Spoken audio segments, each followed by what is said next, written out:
Hello guys, welcome to study failure education. So दोस्तों, I hope आप सभी लोग बहुत अच्छे होंगे। और मैं आप सभी से क्षमा चाहूँगा दोस्तों। और क्योंकि मैं अब कुछ काम में बिजी था, बहुत ही इम्पोर्टेंट काम था मेरा खुद का। मैं आप सभी को बताना चाहता हूँ दोस्तों, एज आ वर्किंग पीपल। सो मुझे थोड़ा सा टाइम मैनेज करना होता है। मुझे मेरी कुछ प्रेजेंटेशन थी जो मुझे देनी थी। सो एक हफ्ते से मैं बिजी था दोस्तों। पर मैं पूरी कोशिश करूँगा दोस्तों, आप सभी के लिए डेली वीडियोस में शूट कर पाऊँ, बना पाऊँ और आप सभी तक पहुँचा पाऊँ। सो दोस्तों, अनकन्वीनियंस के लिए क्षमा चाहूँगा आप सभी से। तो आज हम क्या पढ़ने वाले हैं दोस्तों? ऑलरेडी जैसे हमने दो वीडियो कवर कर चुके हैं फ्रांस के प्रीवियस क्वेश्चन सेट को। और हम डिस्कस कर रहे हैं 2000 से लेके 2020 तक जितने भी क्वेश्चन पूछे गए हैं फ्रांस से रिलेटेड, है ना। तो ये चीज़ हम समझेंगे बीए का जो एंट्रेंस एग्ज़ाम होने वाला है, उस उसके कुछ फॉर्म भी आ जाएंगे। मार्च तो ख़त्म हो गया, नहीं आया, कोई नहीं। अप्रैल मिड में तो आ ही जाएगा ऑलमोस्टली, आई होप, क्योंकि इतना भी डिले नहीं होना चाहिए नेक्स्ट सत्र के लिए, है ना। तो चलो, आज देखते हैं, कुछ क्वेश्चन डिस्कस करेंगे। और अगर आपकी कोई क्वेरी है दोस्तों, कोई कन्फ्यूजन है, कोई डाउट्स है, बेहिचक बेझिझक आप कमेंट सेक्शन में अपने क्वेश्चन लिख सकते हैं, है ना। अपने डाउट को पूछ सकते हैं। तो उसके लिए आपको परेशान होने की बिल्कुल ज़रूरत नहीं है, राइट। तो चलो, अ, देखते हैं दोस्तों क्या है। सो क्वेश्चन हम ले रहे हैं 2006 का पूछा गया है। ऑलरेडी हमने 2005 तक डिस्कस कर लिए हैं। आज हम 2010 तक डिस्कस करेंगे। ऐसे दो वीडियो और आएंगी जिसमें हम 20 तक ख़त्म कर देंगे। फिर हम स्टार्ट करेंगे स्पेन। हम स्पेन और स्पेनिश जो लैंग्वेजेस हैं, जहाँ भी वो लैंग्वेजेस बोली जाती हैं, Latin America, you can say south American countries जो हैं, जो इम्पोर्टेंट हैं हमारे जेएनयू परस्पेक्टिव से, हम उनको भी देखेंगे। सो चलो देखते हैं दोस्तों, है ना। सो क्वेश्चन है, आपसे पूछा जा रहा है, what was France known as during the Roman Empire. So truly speaking, मैं इस क्वेश्चन को या इस फैक्ट को मैं ऑलरेडी काफ़ी टाइम आप सभी को आपके सभी के साथ डिस्कस कर चुका हूँ, आप सभी को बता चुका हूँ। मैं ये आंसर आप सभी से एक्सपेक्ट करूँगा कि आप अभी इस वीडियो को पॉज करें, सबसे पहले इस क्वेश्चन को अटेम्प्ट करें, है ना। तो पहले तो आप अटेम्प्ट कीजिएगा। अगर नहीं पता है then you can take help from Google and other search engine as per your convenience. So you can use that, right. So आपको आंसर करना है। तो आगे बढ़ते हैं दोस्तों। ये काफ़ी इंपॉर्टेंट है, वेरी इंपॉर्टेंट, क्योंकि कई बार रिपीटेड क्वेश्चन है, तो इस तरीके से पूछे जा सकते हैं। जैसे कि जेएनयू में बहुत सारे question, around 10 to 15 last year भी क्वेश्चन रिपीट हुए हैं। तो आगे भी आने वाले एग्जामिनेशन में रिपीट होने के चांसेस होते हैं। आगे बढ़ते हैं दोस्तों। नेक्स्ट ये क्वेश्चन है, स्ट्रासबर्ग इज सिचुएटेड इन। ये एक शहर का नाम है फ्रांस का। ये कहाँ पे, यहाँ पे तो ये बोला नहीं गया है फ्रांस का शहर है कहाँ पे। जनरली आपको ऐसे ही शहर के नाम दे दिए जाएंगे, है ना। जिस भी रिलेटेड कंट्री ऐसे की लैंग्वेज को आप पढ़ना चाह रहे हो, जिसके लिए आपने अप्लाई किया है, तो उसी से रिलेटेड कुछ फेमस अगर कोई शहर है जाना माना, तो आपसे उसी से रिलेटेड क्वेश्चन पूछा जा सकता है। तो अगेन जैसे मैंने बता दिया, ये स्ट्रासबर्ग जो शहर है, ये फ्रांस में ही है सिचुएटेड। तो अगर ऑप्शन दिए हों फ्रांस, जर्मनी, स्विट्ज़रलैंड, इटली, या कुछ भी हो सकता है वहाँ पे, है ना, स्पेन, तो उसमें राइट आंसर आपका फ्रांस होगा। तो वो भी हम देखते हैं शहर है कहाँ। तो हाँ, हालांकि मैं शहर में दिखा चुका हूँ। अगर नहीं पता तो एक बार आप लोग खुद भी सर्च कीजिए, क्योंकि मैं ऑलरेडी मैप पे इस चीज़ को मैप करा चुका हूँ, ये शहर। अगर मैं आप को रिमेंबर कराने के लिए, रिकॉल कराने के लिए मैं आपको बता दूँ, ये शहर बिल्कुल जर्मनी की जो बॉर्डरिंग बॉर्डर जहाँ पे लगती है, बिल्कुल वहाँ वहाँ पे वहाँ से लगा हुआ शहर है ये। बिल्कुल करीब में है ना। और दूसरा, हाँ, यहाँ पे जब बॉर्डरिंग या नेबरिंग कंट्री की बात कर रहे हो, है ना, बॉर्डर की बात कर रहे हो, तो आप मुझे दो नेचुरल बाउंड्री, सॉरी, एक नेचुरल बाउंड्री बताएं जो फ्रांस और जर्मनी के बीच में लगती हैं।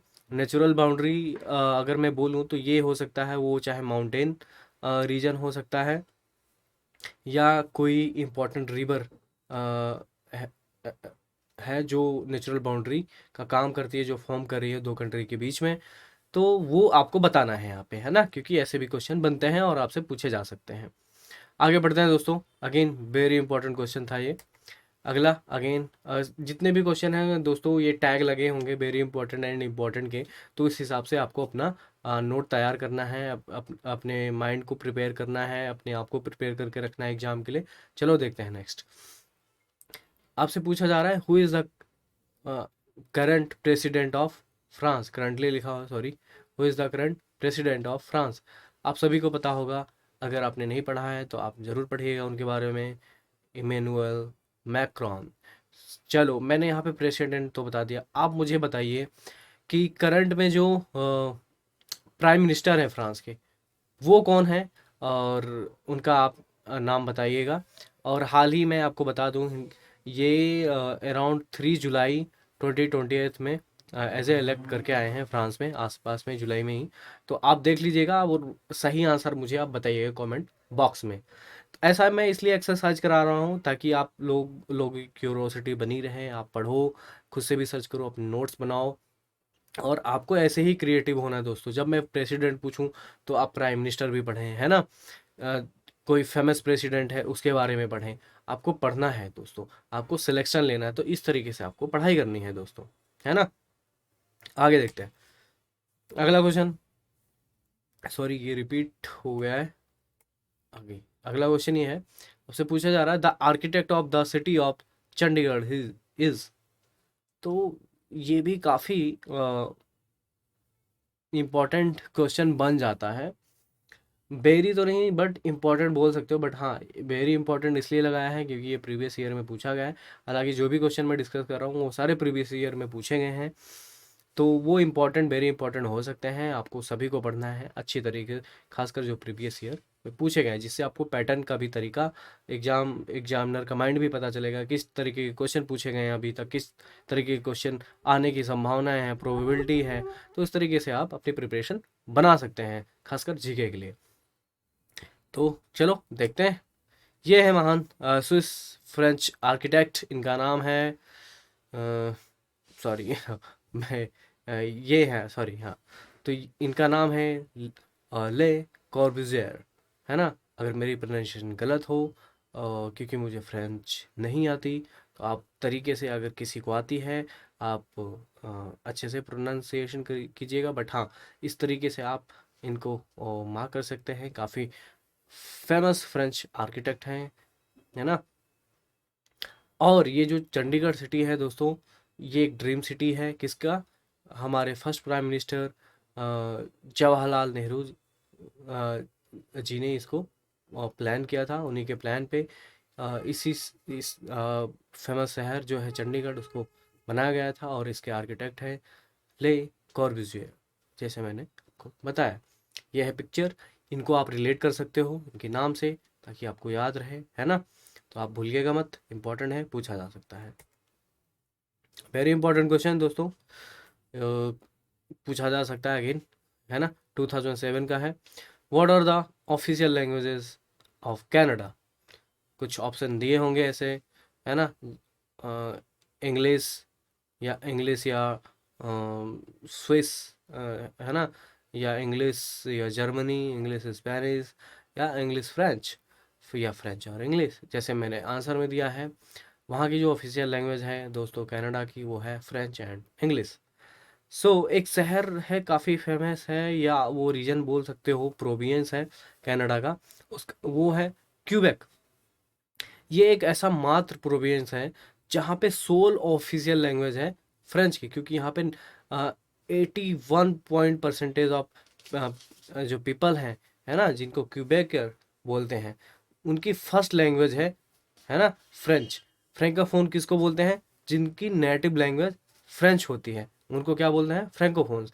तो यहाँ पे जो क्यूबेक है वहाँ पे 81% पीपल फ्रेंच स्पीकिंग पीपल हैं, उनको फ्रैंकोफोन्स बोला जाता है, राइट। अब ये जो क्यूबेक सिटी है इसको फाउंड किया गया था 1608 में बाय सुमेल दे चैपलिन। अब आगे देखते हैं दोस्तों, है ना। अगला क्वेश्चन वो इम्पोर्टेंट था, उसको भी आपको ध्यान में रखना है। अगला क्वेश्चन आपसे पूछा जा रहा है, which French writer refuse the Nobel prize for literature.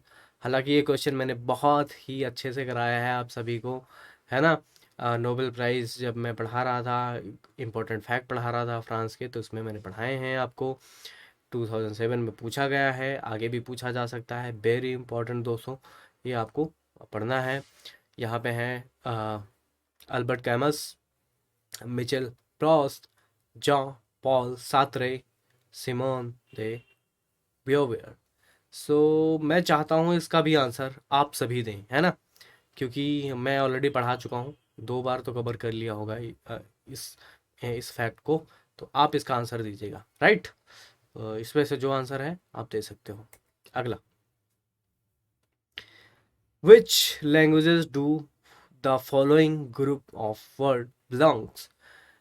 तो ऐसा भी क्वेश्चन मैचिंग वाला जो आता है जेएनयू में काफ़ी फेवरेट है।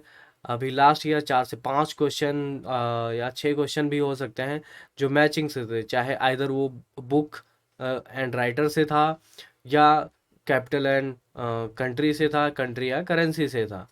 तो ऐसे ही रिलेटेड क्वेश्चन आते हैं दोस्तों, मैच द फॉलोइंग के क्वेश्चन। तो यहाँ पे भी हालांकि मैच द फॉलोइंग नहीं दिया है, बट हाँ आपको इस तरीके से मैच ही करना है किसको, लैंग्वेजेस पर्टिकुलर, है ना। अगर यह कुछ टर्म दिए हैं, इनको आपको रिलेट करना है किस लैंग्वेज से ये बिलोंग करते हैं ये टर्म। जैसे है लिखा हुआ है harakiri sushi, sumo, tsunami, angst, एसर्ट, किंडरगार्टन, जैपलिन। हालांकि जर्मन मेरी बिल्कुल अच्छी नहीं है ना, हो सकता है मैंने सही प्रोनाउंसिएशन नहीं किया हो। आपको हिंट भी मिल गया, ये जर्मन में लिखा हुआ है, ये जापानीज में लिखा हुआ है। प्रेस्ट्रोइका, इंटेलिजेंसिया, दाशा। हालांकि मैं अभी एक एक चीज़ें जो इसमें से आपको नहीं पता, जिनमें आप कंफ्यूज हो सकते हैं, इनको मैं आपको पिक्चर के माध्यम से समझाऊंगा, है ना।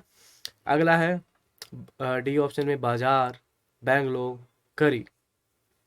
तो ये तो थोड़ा इजी है, आप समझ भी सकते हो, बट थोड़ा सा ट्रिकी हो जाते हैं ऐसे क्वेश्चन, है ना दोस्तों। तो आप, हालांकि जब क्वेश्चन ऑप्शनल होगा आपको ऐसे दिए जाएंगे तो उसमें मैचिंग का होगा। अगर आपने दो भी सही से मैच कर लिए, बाकी तो आप मैच कर ही लोगे। तो कुछ क्वेश्चन ऐसे, क्योंकि देखो अगर आपको पता होगा तभी आप कर पाओगे।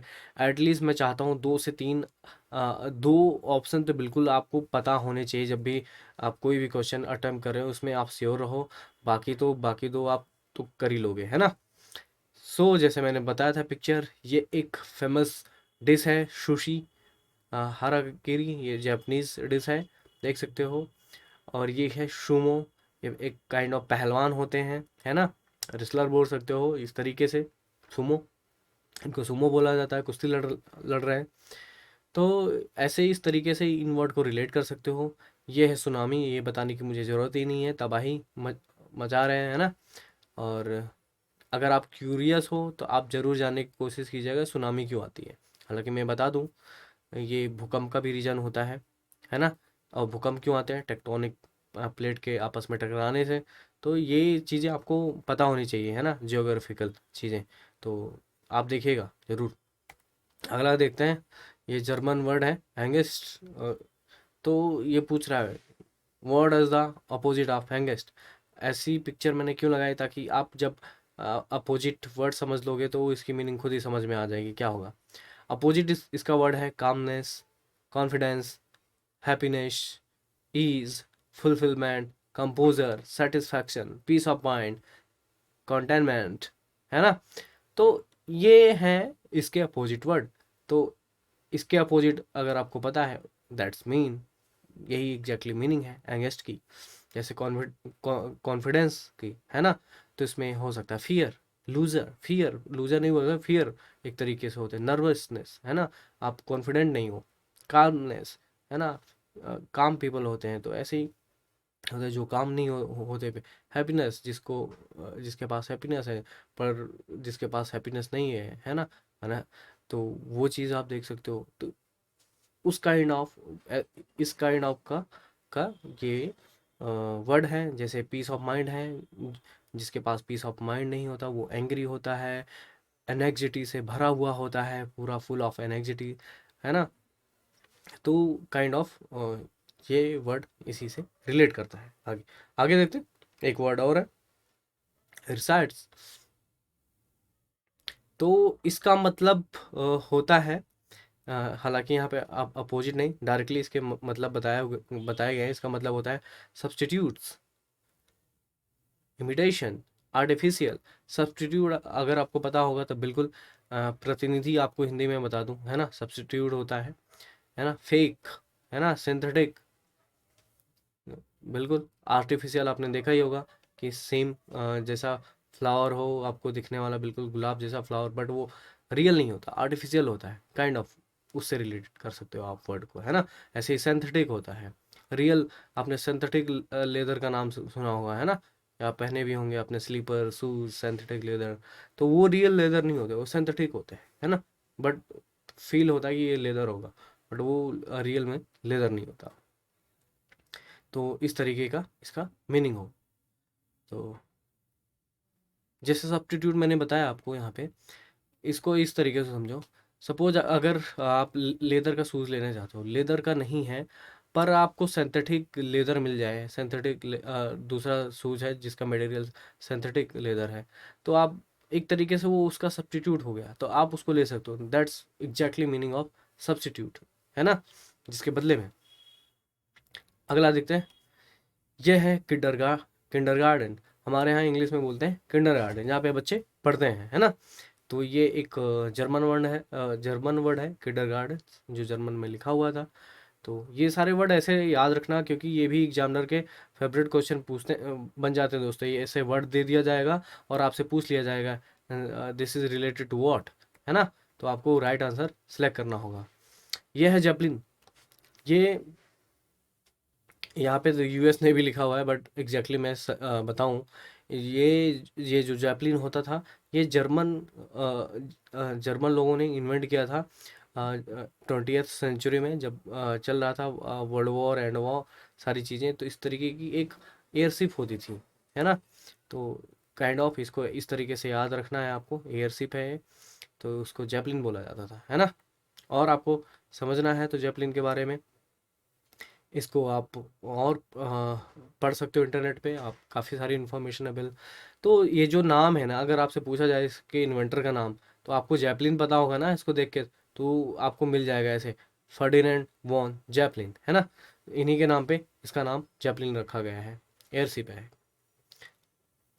आगे बढ़ते हैं। ये है एक वर्ड था, रशियन प्रेस प्रेस्ट्रॉइका एंड ग्लासनोस्ट। ये दो एक तरीके से आप बोल सकते हो टर्म है, जो यूज किया गया था किसके द्वारा, मिकाइल गोरवेच, है ना। तो एक तरीके का रिफॉर्म लाने की कोशिश की गई थी इन दोनों के तहत। ये एक तरीके के रूल थे, ये एक तरीके का आप समझ लो।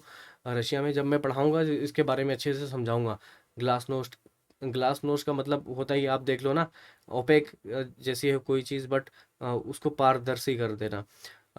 रसिया में रसिया क्या उस टाइम पे यूएसएसआर था, तो इस तरीके से समझे कोई भी चीज़ें पारदर्शी नहीं थी लोगों है ना। सारी चीज़ें जो मीडिया था उस पे मतलब कंट्रोल होता था गवर्नमेंट का, सारी चीज़ें, है ना।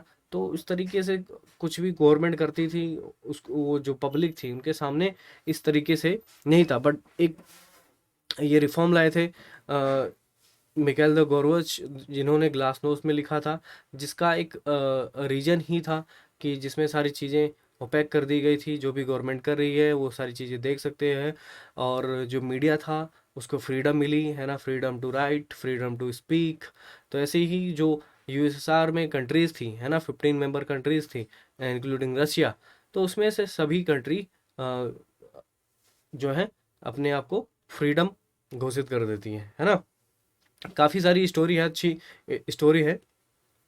1989 1990 में ये समझ लीजिए यूएसएसआर विघटित हो जाता है। 1989 में जो बर्लिन वॉल बनाई गई होती है वो भी गिरा दिया जाता है, जो कि मैंने जर्मनी में पढ़ाया था। तो ये चीज़ें मैं कवर करूँगा जब मैं रसिया पढ़ाऊँगा तब अच्छे से, बट अभी के लिए इसको समझो, ये एक रशियन वर्ड है ना, ग्लासनोस्ट। इंटेलिजेंसिया ये भी एक रशियन नेम है, और इसका मतलब ही होता है ग्रुप ऑफ पीपल जो कि एजुकेटेड होते हैं वेल, है ना। और एक तरीके से इनको पॉलिटिकल एंड कल्चरल शेप दिया जाता है ग्रुप सोसाइटी में। तो उनको उस टाइम पे एक जर्मन वर्ड में इंटेलिजेंसिया बोला जाता था। और ये इंक्लूड होते हैं इस ग्रुप में, कौन कौन लोग होते हैं, वो होते हैं आर्टिस्ट होते हैं, टीचर्स होते हैं, जिनके पास जो एकेडमिक होल्डर होते हैं, काफ़ी राइटर होते हैं, लिटरली होमेस, है ना, जो मैंने बताया आपको सभी। ये एक ग्रुप ऑफ मेंबर होते हैं, उस उन्हीं को इंटेलिजेंसिया बोला जाता था, जो ग्रुप ऑफ एजुकेट पीपल को, है ना। ये सारे एजुकेटेड ही होते हैं दोस्तों, चाहे वो आर्टिस्ट हों, टीचर हों, एकेडमिक्स जिन्होंने होल्ड किए हैं, राइटर्स हैं, है ना। तो एक तरीके से तो ये चीज़, ये वर्ड आपको ध्यान रखना है। अगर सिर्फ सिंगल वर्ड भी दे दिया जाए इंटेलिजेंसिया और लिखा हो कुछ ऑप्शन दिया हो, group of educated people engage in complex mental labour that critic guide and lead in shaping the culture and politics of their society, कुछ ऐसा दिया रहे तो आपको राइट आंसर लगाना है, आपको समझना है इस चीज़ को। आप कभी रटो मत दोस्तों, कोई भी चीज़ आपको समझनी है तो उसको और अच्छे से समझो, डीप समझो अच्छे से। अगर टाइम नहीं है तो बट थोड़ा सा समझो, बिल्कुल जो सटीक हो, है ना। तो इस तरीके से पढ़ने की कोशिश करें। और कल को अगर आपको बैकग्राउंड नॉलेज होगी, आपको राइट आंसर तक पहुंचना है, तो इसी तरीके से आप यूज कर सकते हो ये अपनी इंफॉर्मेशन को जो आपने कलेक्ट की है। चाहे उसको तुक्का आप बोल सकते हो या इंटेलिजेंस गेस बोल सकते हो, अगर आपको राइट या डायरेक्ट आंसर नहीं आता। बट हाँ, आप एलिमिनेट एलिमिनेशन मेथड का यूज करके आप यूज कर सकते हो तुक्का, है ना। अगर उसमें होता क्या है, आपने 2 या 3 ऑप्शन हटा दिए तो राइट आंसर तक आप पहुंच ही जाओगे, लेकिन उसके लिए आपको बैकग्राउंड नॉलेज अच्छी से पता होना चाहिए, तभी आप कर पाओगे। आगे देखते हैं।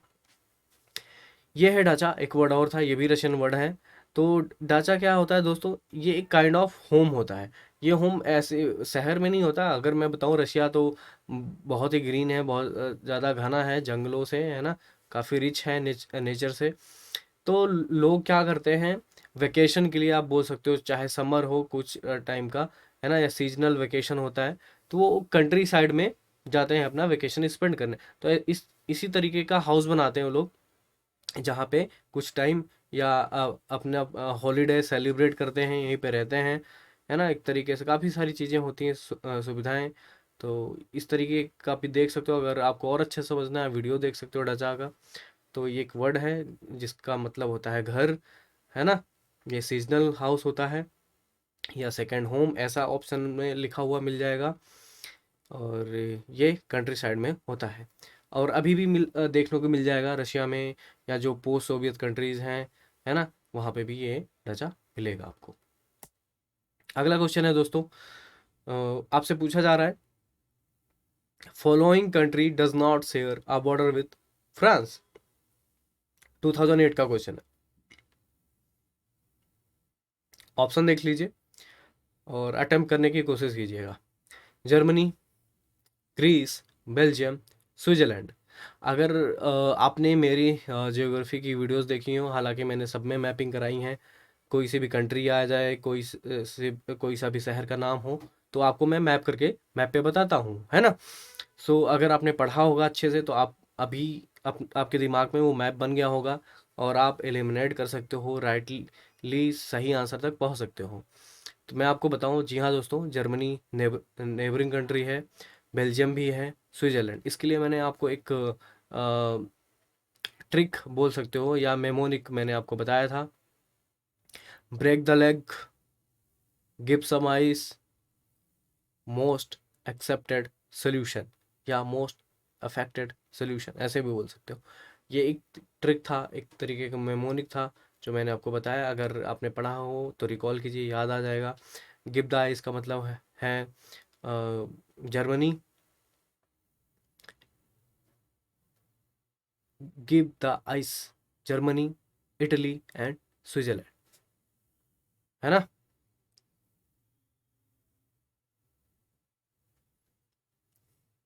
या सॉरी, गिव द आइस मैंने बोला, गिव सम आइस था, yes, give some ice. Break the leg, Belgium, break the leg, Belgium and Luxembourg. दो कंट्री होगी आपकी। Break the leg, give some ice, Germany, Switzerland and Italy. Three, most accepted solution, Monaco, Andorra and Spain. ये आपकी neighbouring country है, इस तरीके से आपको पढ़ना है। तो स्विट्जरलैंड है, बेल्जियम है, जर्मनी है, ग्रीस नहीं है। चलो अगेन मैं आपको मैपिंग कराता हूँ। पहले हम वर्ल्ड मैप पे देखते हैं ग्रीस कहाँ है।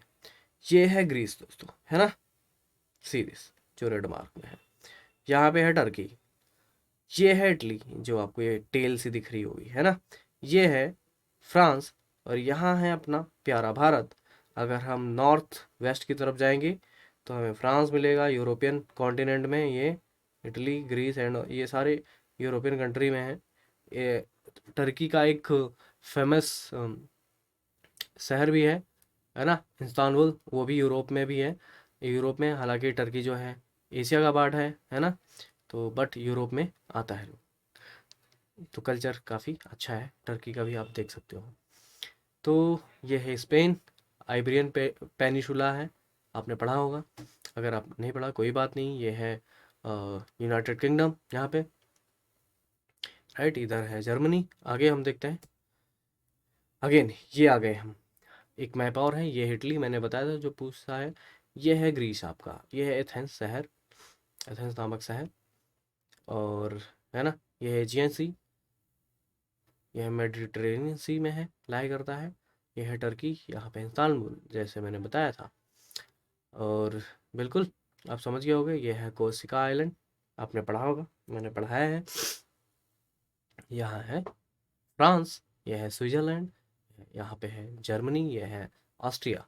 आगे देखते हैं दोस्तों, और अच्छे से समझना है। ये है यूनाइटेड किंगडम, यह फ्रांस, अब मैंने बताया था बेल्जियम, लग्जमबर्ग, है ना, break the leg, give some ice, most affected solution, है ना। तो आप इस तरीके से नेबरिंग कंट्री याद रख सकते हो। तो ये है अपना फ्रांस। तो आई होप आप सभी को अब क्लियर हो चुका होगा। तो ये ट्रिक आप लिख सकते हो, मेमोनिक है, ट्रिक नहीं है याद करने के लिए, एक सीक्वेंस में, है ना।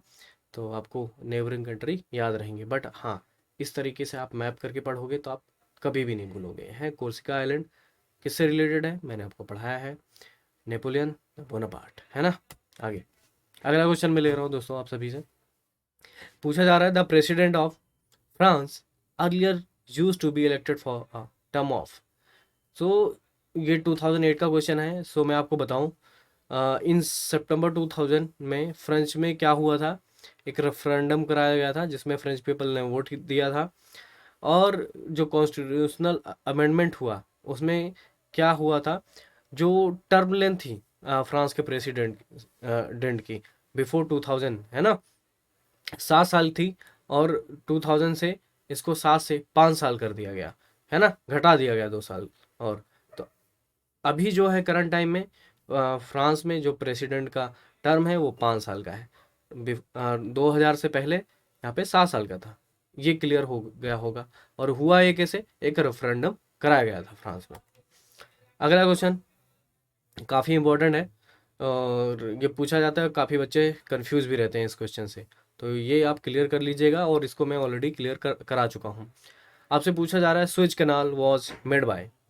अगर ऐसा क्वेश्चन का डायरेक्ट आंसर ढूंढोगे, आपको वहाँ पे लिखा कुछ और मिलेगा, बट यहाँ पे पूछा कुछ और जा रहा है, कंट्री पूछा जा रहा है, पर्सन नहीं। पर्सन तो फर्डिनेंड करके हैं, आप देख लीजिएगा, है ना। तो ऑप्शन है इजिप्ट, फ्रांस, ब्रिटेन, यूएसए। एक बार आप सभी लोग चाहो तो अटेम्प्ट कर सकते हो। आई होप आप सभी ने अटेम्प्ट कर लिया होगा। मैं आपको बताऊं, इजिप्ट बिल्कुल नहीं है इसका आंसर, इसका राइट आंसर है फ्रांस, जी हाँ।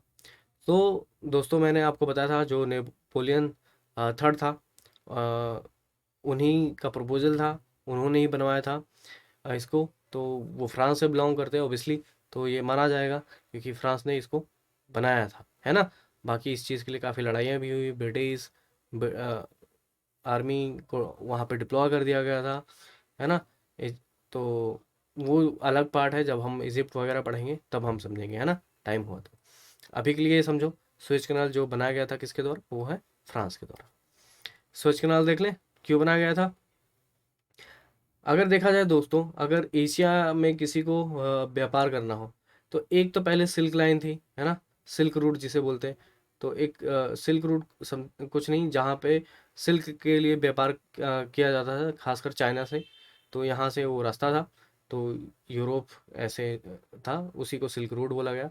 और एक रास्ता और था जो लंदन से, जो है ना, आफ्टर, आपको इस स्टोरी तो पता ही होगी, वास्को डिगामा, है ना, एंड ऑल, जो सी रूट फाइंड करने निकले थे इंडिया के खोज में, है ना, और इंडिया पहुंचे थे फाइनली। तो यहाँ पे देखो, अ, ये है सी रूट। पहले ये ऐसे पूरा घूम के आया करते थे, है ना, south Atlantic ocean and all, ये अफ्रीका को पूरा कवर करके मदागास्कर, ये सब, तो यहाँ पे इंडिया या एशिया को आप पहुँचते थे। पर यहाँ पे एक, मैंने बताया था ना, नैरो क्या था इसका, आपको नाम बताना है इसको, जियोग्राफिकल टर्म टर्म में क्या बोलते हैं, है ना। तो यहाँ पे स्वेज कैनाल को बना गया, है ना।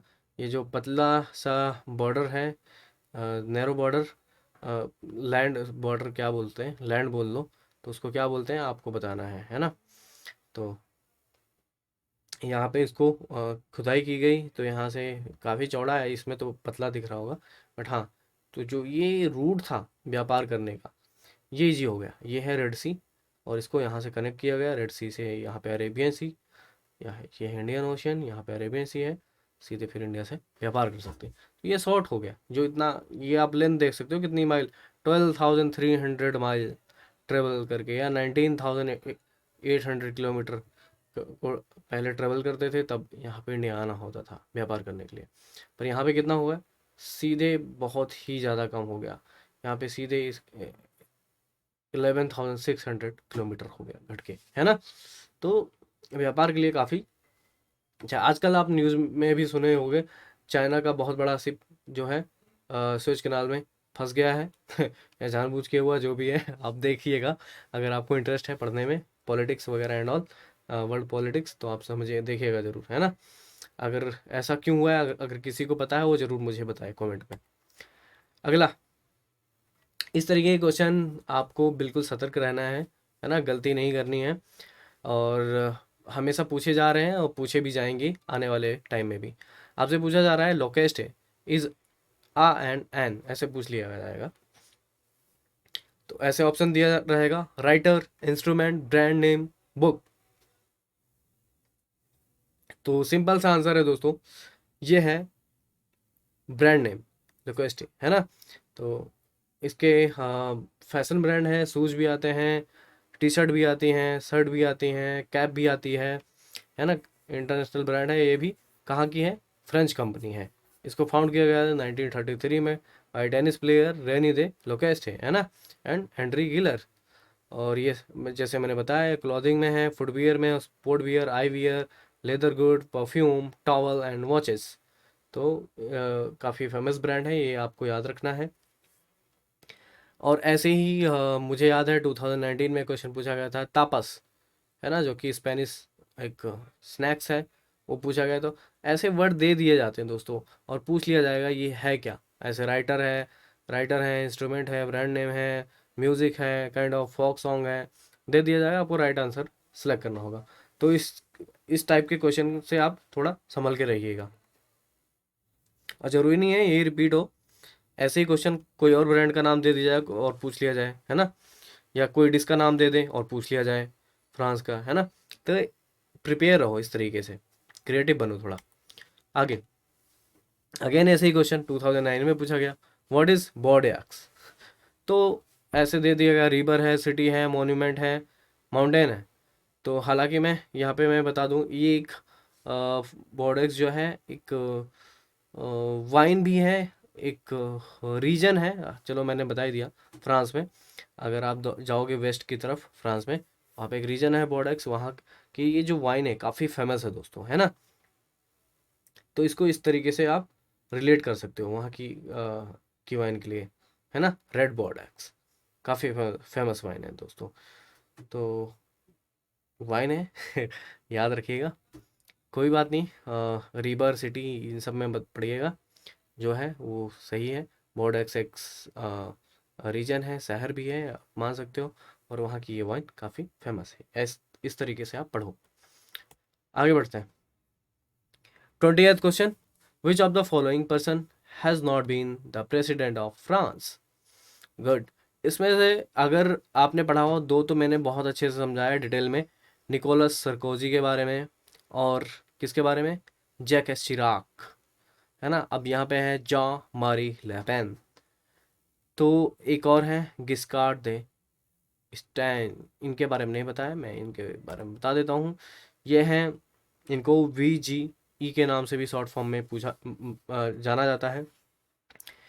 और ये दोस्तों थर्ड प्रेसिडेंट थे फिफ्थ रिपब्लिक के, है ना। और कब से कब तक, 1974 से 1981 तक।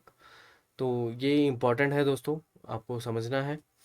और बस आप नाम याद रखिए और इनको रिलेट कर लीजिए। ये फ्रेंच पॉलिटिशियन है और इन्होंने क्या किया है, अगर पढ़ना है तो पढ़ लीजिएगा, नो डाउट। बस उतना ही पढ़िए जितना मैं पढ़ा रहा हूँ, जितना इंपॉर्टेंट है आपके एग्जाम पर्सपेक्टिव से। सो एक तो ये क्लियर हो गया, ये तो फॉर्मर प्रेसिडेंट है ही, निकोलस सरकोजी। हाल ही में काफ़ी न्यूज़ में थे क्योंकि इनको सज़ा सुनाई गई है ना। बिल्कुल, मैक इमैनुअल मैक्रोन की गवर्नमेंट के थ्रू इनको 3 साल की सज़ा हुई है। किस लिए, करप्शन के चार्जेस लगे हैं। और आ जाते हैं जैकी चिराग, ये भी फॉर्मर प्रेसिडेंट है। बचा क्या ऑप्शन, जेन मैरी ले पेन। यही होता है इंटेलिजेंस गैस दोस्तों, और कुछ नहीं होता तुक्का, है ना। तो यहाँ पे ये राइट आपका आंसर होगा। और इनके बारे में आप पढ़िएगा, ये एक फेमस है, ये यूरोपियन एक ऑर्गेनाइजेशन है, फाइनेंशियल ऑर्गेनाइजेशन, उसके चेयरपर्सन है। ये थे, ये चीज़ आप देख लीजिएगा एक बारी ध्यान से, है ना। तो ये इतना इम्पोर्टेंट नहीं है इनको देखना, बट हाँ ये चीज़ आपको एक नज़र डाल लेनी चाहिए, कौन सा पर्सन किस लिए था। अगर क्वेश्चन में आया है तो आगे भी पूछा जा सकता है। खासकर ये निकोलस सरकोजी जी हैं, ये न्यूज़ में थे। और फ्रांस के लिए तो काफ़ी इम्पोर्टेंट है, क्योंकि फॉर्मर प्रेसिडेंट है और उनको जेल हो जाए 3 साल के लिए, तो क्योंकि करंट अफेयर का है तो आप पढ़ सकते हो, ठीक है, इम्पोर्टेंट है। अगला अगेन पूछा जा रहा है, नेपोलियंस आर्मी इन्वेडेड रशिया इन 2010 का क्वेश्चन है। ऑप्शन दिया है 1812, 1814, 1816, 1888। अगर आपने फ्रेंच रिवॉल्यूशन सही से पढ़ा हो, मैंने सही से पढ़ाया है और सारे इवेंट को मैंने जोड़ा हुआ है, 3 से 4 पार्ट में मैंने फ्रेंच रिवॉल्यूशन पढ़ाया है। उसके बाद सेकंड रिवॉल्यूशन, थर्ड फोर्थ भी मैंने पढ़ाया है ना। फरवरी रेवोल्यूशन जो मैंने पढ़ाया था आपको 1830 का। देन अगेन 1848 का फरवरी रेवोल्यूशन, सॉरी जुलाई रेवोल्यूशन है 1830 का, माफ़ करना। तो इस तरीके से देखिए। और जो नेपोलियन बोनापार्ट का टाइम था, मैंने आपको बताया था। और जो 1799 का टाइम होता तब नेपोलियन आ जाते हैं, सत्ता ले लेते हैं, अपने आप को कॉन्सुलेट बना लेते हैं। 1804 में फॉर्मली वो अपने आप को एम्परर बना लेते हैं। देन नेपोलियनिक वॉर लड़ी जाती है, जहाँ पे मैं आपको बताऊं 1812 में वो रसिया को इन्वेड करते हैं, है ना। हालांकि हार जाते हैं, क्योंकि जब मैं रसिया पढ़ाऊंगा वो भी मैंने बताया भी है, क्योंकि रसिया का जो एक पार्ट है वहाँ पे हिटलर भी नहीं जीता था, है ना। वहाँ उसकी सेना काफ़ी ज़्यादा जीत भी रही थी, है ना, एक तरीके से। बट वहाँ का जो विंटर है काफ़ी हार्श है, कोई भी नहीं रह सकता, सर्वाइव भी नहीं कर सकता। तो नेपोलियन तो हार ही गया था, हालांकि सीख लेनी चाहिए थी एक बार हिस्ट्री से हिटलर को। तो आई डोंट नो क्या हुआ था उसे, तो हार गया था। अगेन 1814 का टाइम था, जहाँ पे जब एग्जाइल किया गया था नेपोलियन को। अगेन 1815 में आ जाते हैं और वाटरलू की लड़ाई में हार जाते हैं। जिसमें ब्रिटेन और प्रशिया और उस टाइम पे प्रशिया था, इधर जर्मनी का जो बोल सकते हो है ना, पर्शिया था, और नीचे ऑस्ट्रिया, ये सब अलायंस करके इनको हरा देते हैं वाटरलू की लड़ाई में। और इनको सेंट नामक हेलिना नामक की का जो आइलैंड है ना, साउथ अटलांटिक ओशियन में, वहाँ पे इनको एग्जाइल कर दिया जाता है। और वहीं पे 1821 में इनकी डेथ हो जाती है पेट की बीमारी से। तो ये था नेपोलियन का शॉर्ट ब्रीफ में। तो ये चीज़ मैं इसलिए बताया ताकि आप रिकॉल कर लो, आपका रिवीजन भी हो जाए, है ना। तो इसका राइट आंसर 1812 है, क्योंकि नेपोलियन के टाइम कब से कब तक रहा है, 1804 अगर देखा जाए, जो वॉर लड़ी गई 1815 के बीच में। तो जो मेजर इवेंट है वो ये है रशिया। रसिया को जब इन्वेट किया था 1812 में, रटना नहीं है, बस ऐसे इस तरीके से समझिए आप, है ना। ये सब बकवास है, 1816 1888। आगे पूछा जा रहा है आपसे, which French author wrote the book Les Miserables adapted as musical in 1980। सच बताऊं दोस्तों, ये काफ़ी इंपॉर्टेंट बुक है और काफ़ी अच्छी बुक है। खैर मैं रिकमेंड नहीं करूँगा कि आप जाके पढ़ो, बट हाँ, अगर आपको कहीं से समरी मिल जाती है तो ज़रूर पढ़ें। और काफ़ी इंपॉर्टेंट बुक है, और ये क्वेश्चन पूछा जाता है, और ये राइटर भी काफ़ी फेमस हैं और पूछे जाते हैं। जब ऑथर एंड बुक्स की बारी आएगी तो ज़रूर, अगर कोई फ्रांस से क्वेश्चन बनता है तो पूछे जाएंगे ये।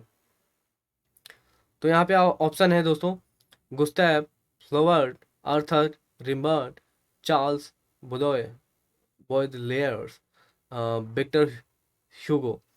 तो इसका अगर आप डायरेक्ट आंसर चाहते हो तो मैं बताऊं, ये लिखा गया है विक्टर ह्यूगो द्वारा ही, है ना। तो जब हम बुक्स एंड ऑथर पढ़ेंगे तो उसमें कलेक्टिवली अच्छे से मैं समझाऊंगा, रिमेंबर करने का तरीका। हो सके कि मैं थोड़ी सी समरी भी बताऊं, पर अभी के लिए हम जब प्रीवियस ईयर के क्वेश्चन डिस्कस कर रहे हैं, इस तरीके से आप देखिए। विक्टर ह्यूगो के बारे में और पढ़ सकते हैं, इनकी और भी कुछ बुक्स देख सकते हैं। बट हाँ, जो ये लेस मिजरेबल है, काफ़ी इंपॉर्टेंट बुक है। ये किसी भी एग्जामिनेशन में पूछी, चाहे वो एसएससी हो, है ना, या सेंट्रल यूनिवर्सिटीज़ के एग्ज़ाम हो, अगर बुक्स एंड ऑथर पूछा जा रहा है तो पूछते हैं। सो आई होप दोस्तों आप सभी को अच्छा लगा हो, और हाँ, फीडबैक दे सकते हो आज का ये सेशन कैसा लगा। और मैं आई एम रियली सॉरी दोस्तों कि मैं काफ़ी टाइम बाद आया हूँ। सो मैं कोशिश करूँगा कि कंटिन्यू रहे ये सीरीज, और आप सभी के लिए, है ना। और आप अपना सपोर्ट और प्यार बनाए रखिए। और बस इसी के साथ मैं आपसे विदा लेना चाहूँगा, और थैंक यू फॉर वॉचिंग। अगर आपका कोई डाउट एंड क्वेश्चन है, डू लाइक डू कमेंट, है ना। आप कमेंट कीजिए, अपना क्वेश्चन पूछिए, मैं डाउट क्लियर करूँगा। सो बस आज के लिए इतना ही। मैं Puneet Tiwari signing off. Thank you for watching. Thank you.